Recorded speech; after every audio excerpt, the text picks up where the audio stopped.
Welcome to the suburbs with Andy and Greg.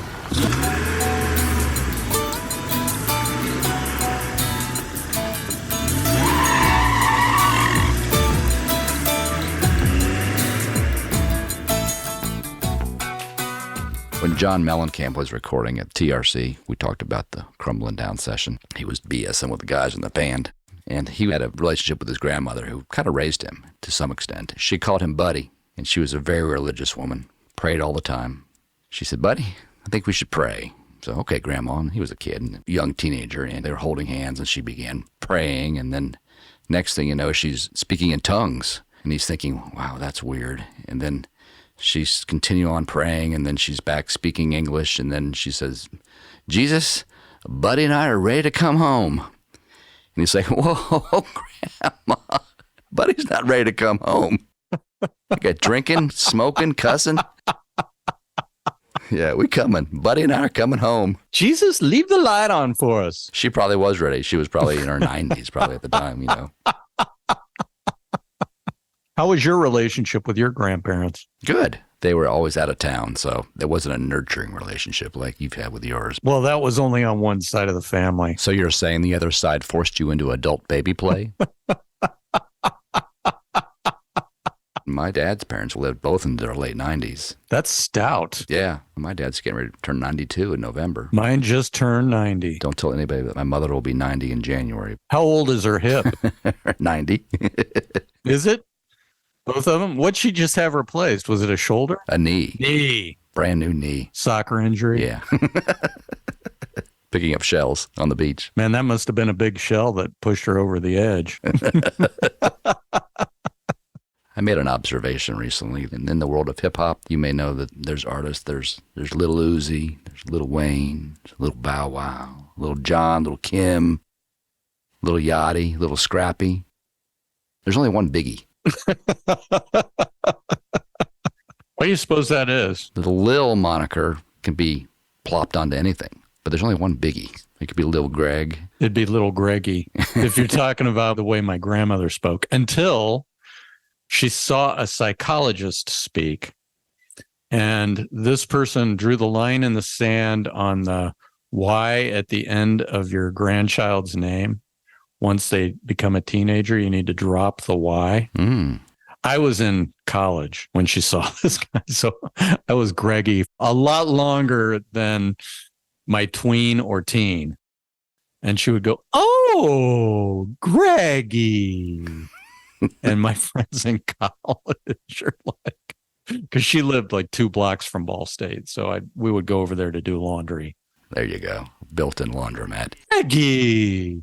Oh, man. You don't want guys hearing that. No, I still call Jimmy Riser. Jimmy Riser. Goes by Jim.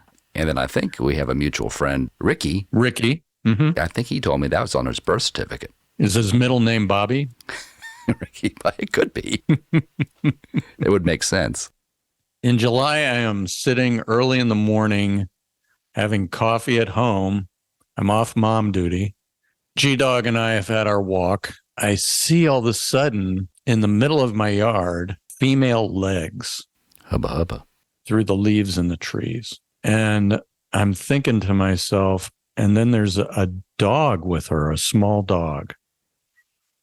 And I'm thinking, there is no way. And she's doesn't seem to be standing straight up. It's almost like she's digging for one of those dog poop bags, is what I thought. Now, she can't be doing that because she's in the middle of our yard. You would have to have the longest leash ever made in order for your dog to have gone that far up into our yard to do its business, and then you come up after it to pick up. Gabe sometimes wants to look up on their front porch, pulling Jennifer's eyes back here where it's like not so obvious. Does she run off or does she claim it? No, we claim. Does she bag it? Oh, yeah, every time. Gabe is pulling like he's going to go to their bathroom. "Excuse me, may I use your restroom?" Woof. What is this woman doing? And so I'm not initially protective of my yard or on guard. I'm just watching curiously, like, what the heck is going on here? And then it seems like she's got her phone out and she's taking pictures or video. I can't see above the knee, but it seems that way. And I think, okay, I'm curious, like, what is it? Our yard isn't something where you're going to come in and take photographs. What do you got around back? Right. I got to finish off this roll of film. Is there an app where I could take a guided tour of your yard? Got a QR code. And so I think, okay, I'm going to go out and see what she's up to. And rather than doing it out the front door, I go out the side and the back. So you appear to be happening upon her versus just storming at the front door. Right. I'm not storming Norman. Under the cover of darkness. She's gone when I get there. And there's no car speeding away. I go to the front, to the street. No one to be found. Nobody up the side yard. Gone. Just vaporized. That is weird. So I walk to the tree that she was near, and there's a brand new Tupperware container. Lovely parting gifts.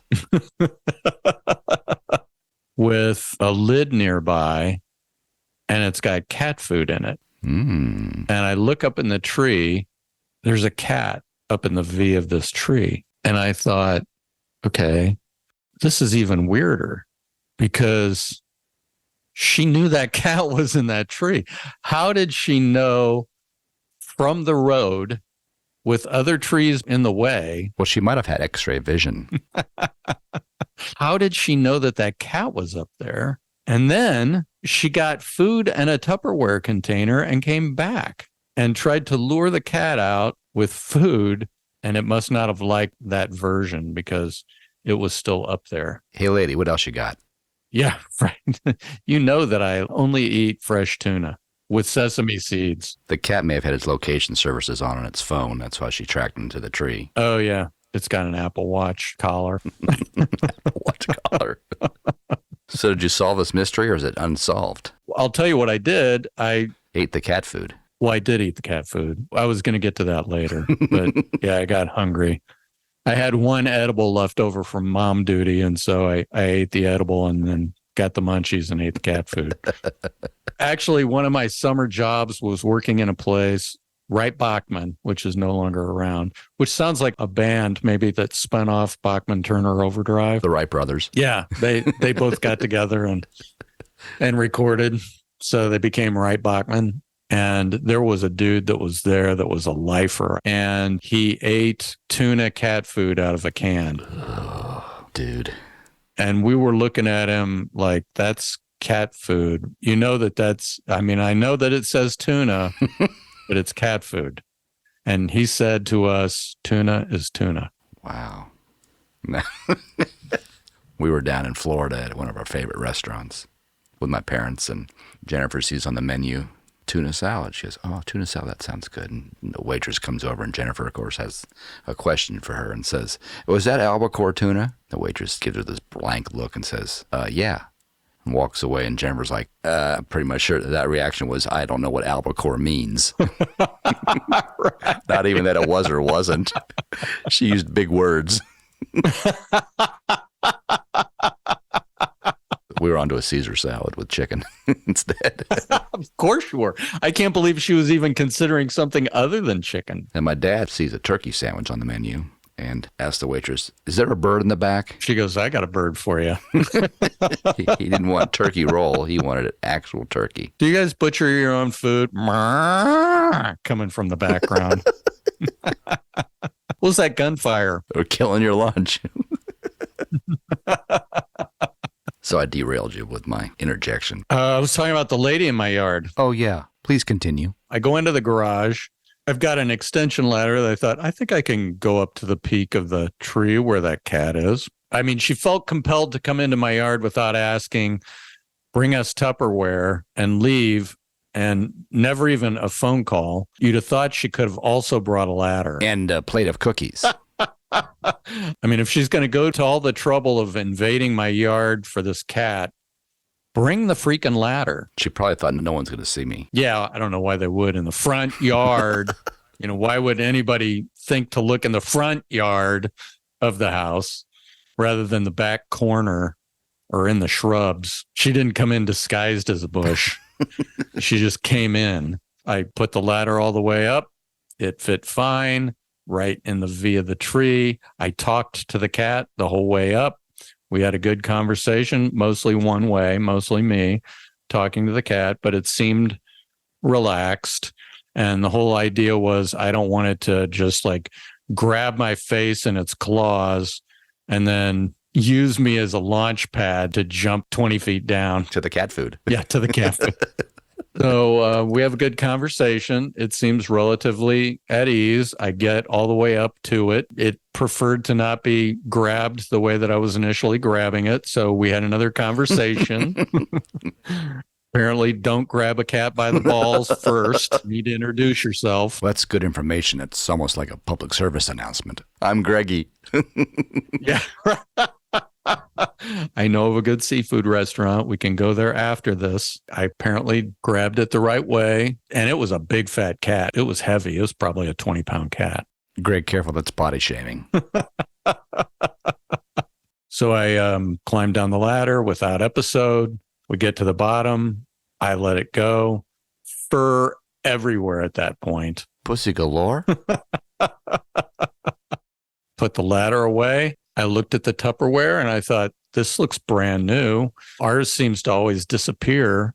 So I'm going to claim this as my own. The spoils of war. Thank you very much. Nice donation. Yeah, it was. It was a donation to the Phelps family. And so I go back in and I'm thinking, it would be even weirder if she shows up again to see if the cat food ploy worked. And sure enough, within 20 minutes, she's back. And I think, okay, I am going to wait for a second, and then I'm going to go out the side door again and around and just have a conversation with her about, is that your cat? And what the hell are you doing coming into my yard without asking, you wench? Okay, Greg, now you're wench shaming. And so I go out the side door. I come around. She has vanished again. There is no car.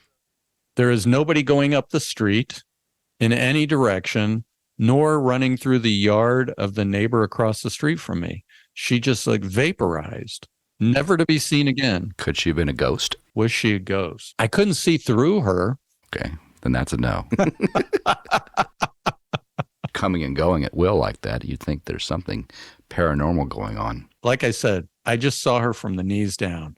She had tennis shoes. They were like the old Keds kind of tennis shoes, low top. Red ball jets. I had a pair of those. Run faster, jump higher with red ball jets. We all had those. Yeah, I put them on and ran around the yard. My parents were so happy. Good, he's running off energy.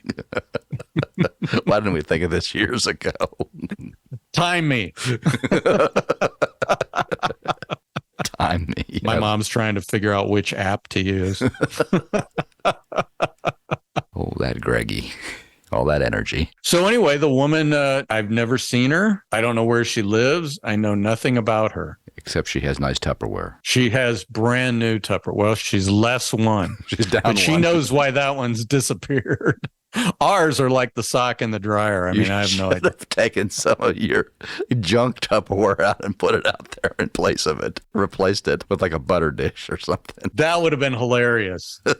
One of those like been through the microwave too many times. It's got the little scars in it. But still with the cat food in it. That would have really messed with her head. That would have been beautiful. Have you seen Tupperware with black lids? Uh-uh. Yeah, this one had a black lid. It was the real deal. It wasn't the thin, cheap stuff. So no moral to the story here. Never talk to her. If you're going to be a trespasser, bring gifts. Of any kind.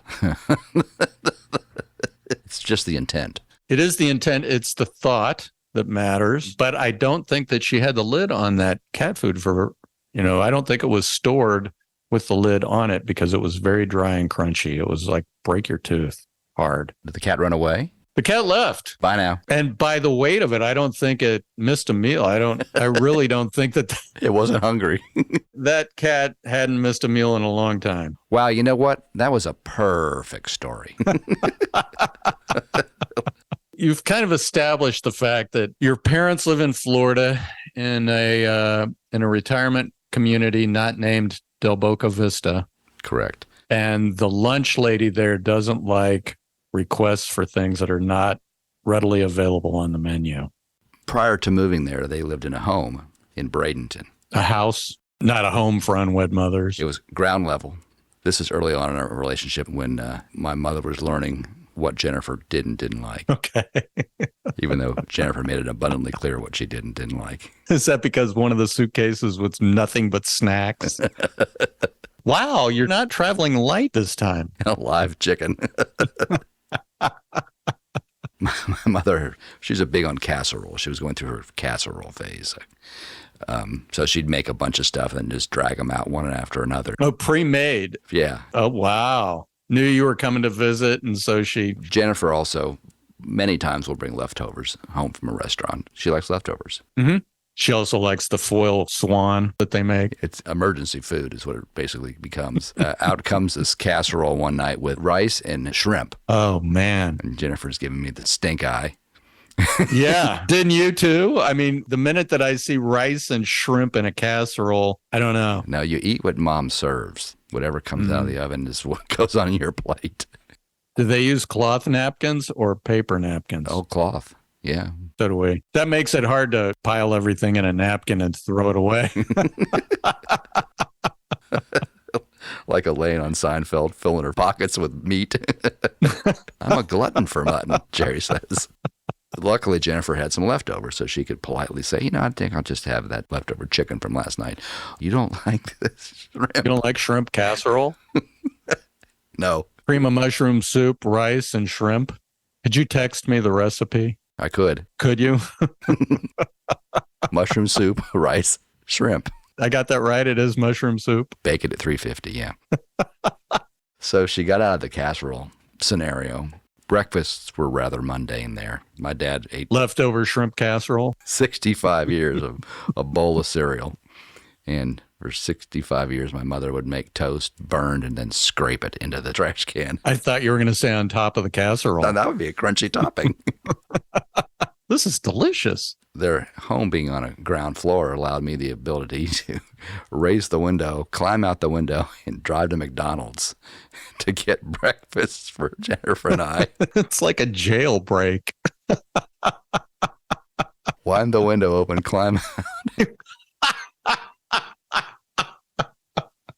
I just picture you like with a fake guy sleeping in bed while you're like a dummy. like Alcatraz. I'm paper mache dummy head. Where's Andy? So out the window I'd go and to McDonald's and bring back a biscuit and egg. Did you fly down or did you drive down? You had a rental car. Oh, did you? Oh, okay. You didn't cab from the airport? The bedroom was on the front of the house and the rest of the house was rear facing. So we were able to sneak away. Without them saying, why is Andy running from the house? And why does he have a bag of McDonald's in his hand?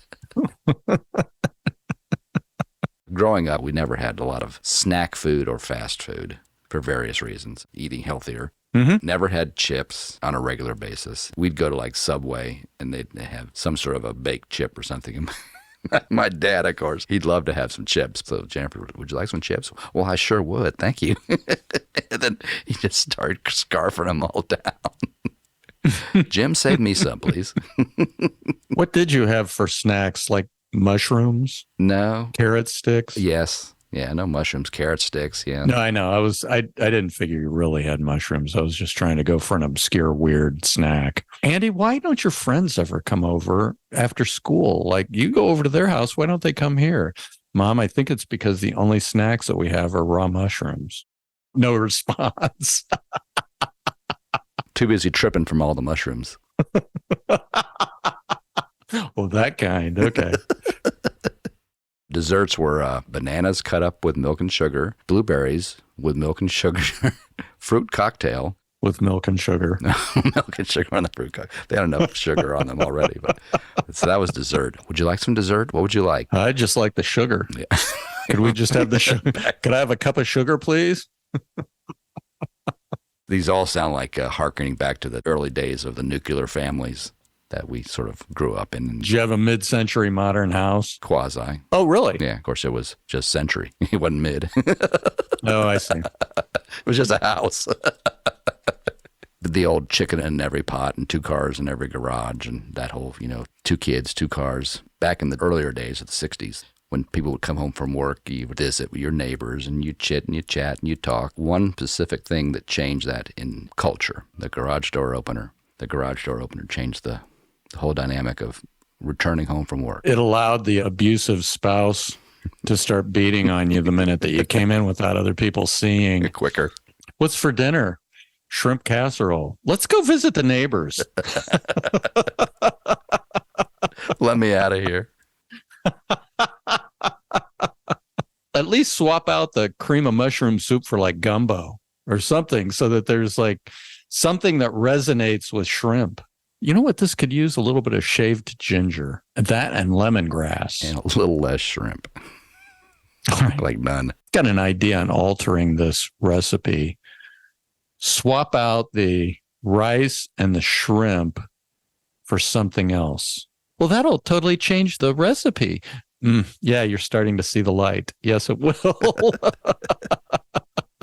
You're catching on. Swap that out for a pot of chili. Could you do that for me? Bag of chips. I went to McDonald's once and ordered Jennifer a fish sandwich, and I said, fish sandwich plain, no tartar, no cheese. There's 2 good things about that. A, that's the way she likes them, and B, is it's always made fresh. It's not one of these microwave burgers. Oh, heat lamp. Yeah. So one time I got to the car, and I always check. Many times it's wrong. And I opened up the bag, I opened up the package and looked in it. It was just 2 buns. No fish. What? No fish. So I knock on the window and I say, Houston, we got a problem here. And of course they just look at me and say something in Spanish. Go get a manager. You didn't have anybody in your Spanish class that taught you the dirty words to know whether or not they were really cussing you out? That was a classic McDonald's fail. Yes. Well, there was fish in that bun when we left. When you left with fish in the bun. Check the security camera. Let's go back to the tape.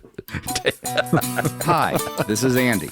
If you enjoyed listening to our podcast, please be sure to like and subscribe. Remember, laughter's contagious. Help us spread it by telling a friend.